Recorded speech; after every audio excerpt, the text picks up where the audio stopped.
Chair Witt and members of the committee, I'm Kim Freeman, and I'm the Dean of Economic Workforce Development and Industrial Technologies at Mount Hood Community College. I also serve on the advisory committee for the Skills2Compete Coalition here in Oregon. And I'm also vice chair, the community college representative for the Workforce Alliance, the national organization that is helping our work here in Oregon. I'm excited about Skills2Compete for a whole boatload of reasons, actually. And I think to your question earlier, Vice Chair, about who's going to be interested in these kinds of employment as well as educational opportunities, my 16-year-old daughter just told me yesterday what she wanted to do for a new employment opportunity, and in fact it is to be a wind turbine technologist at Columbia Gorge Community College. And last week it was actually just to be... Where's the camera? Yeah. Last week she was trying to figure out a way to just get on Star Search, and so, you know, I'm pretty happy that now it's a whole new direction, and having just gotten her midterm grade report, it does indicate that in fact she is ready to go on to college, as well as to be able to go on into an opportunity for education and employment. But I digress. I am excited about Skills2Compete because I think it's a horizontal look, an all-inclusive, bipartisan look at the way Oregon has always done its work. We are collaborative by nature.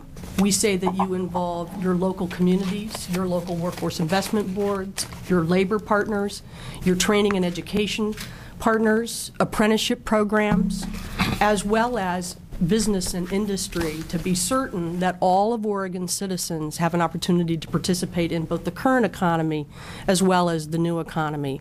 As James and Agnes have called out, the 40-40-20 plan really helps to identify that as well. And I recognize the concerns around middle skill and what that may mean. I think after you read through the report, you may have a different take on it. But middle skill doesn't imply that it's the end all. In fact, it's just a midpoint up to 2 years post-high school of education and training that meets the individual worker's needs as well as industry's needs at the same time. It was also to call out the distinction between high-skill jobs, because middle-skill jobs really are about family wage jobs. But I'm also excited about this opportunity because I think it aligns with the work that all of you are going to be doing as you're making policy decisions for this next biennium. There are a lot of wonderful examples. I think Representative Dembro could probably give you a very comprehensive list of the certificate and degree programs at Portland Community College that really align with middle skill jobs. But I also want to call out this national publication. Have you seen this, Vice Chair? Well, you'll be pleased because it, in fact, has a case study on the Columbia Gorge Community College Wind Turbine Technician Program. It's almost a commercial for the state of Oregon because it talks about the partnership between the industries there, the Workforce Investment Board, the community college's response to industry saying, we're going to need these workers right away. And again, it describes the articulation between community college all the way up to Oregon Institute of Technology. And it's clearly identified in this national report. And again, we can either give this to you electronically or have hard copies available for you. That would be great. I think there are other opportunities as well that exist all across the state of Oregon around middle skill jobs. Mount Hood Community College next Thursday will be graduating our second cohort of CNC machinists.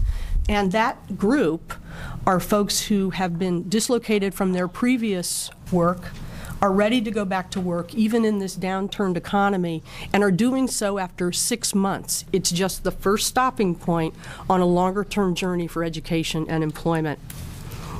So, as Agnes said, I would just like to encourage you and support you in any way we possibly can as the leaders who are going to make decisions around how to help Oregon in this current economy, this current crisis, but also be prepared for our economic recovery that I know Oregon's going to be able to do because, again, we have a foundational belief that everybody deserves an opportunity to participate in Oregon's economy. Thank you very much. Thank you very, very much. Questions or comments for Ms. Freeman? Mr. Hoffman. Just a question or comment. If I could have a hard copy, Chair Witt and I are determined to support and make a difference. Oh, bless you. Thank you. And these two, along with the, and I call it Graham Slater. I shouldn't do that because I know that a lot more people were involved, but Graham is the one kind of identified with the employment department's book of the top jobs in Oregon and broken out by. It's good stuff. By workforce. So anyway, those are kind of my Bibles and guides as we proceed down this road this year.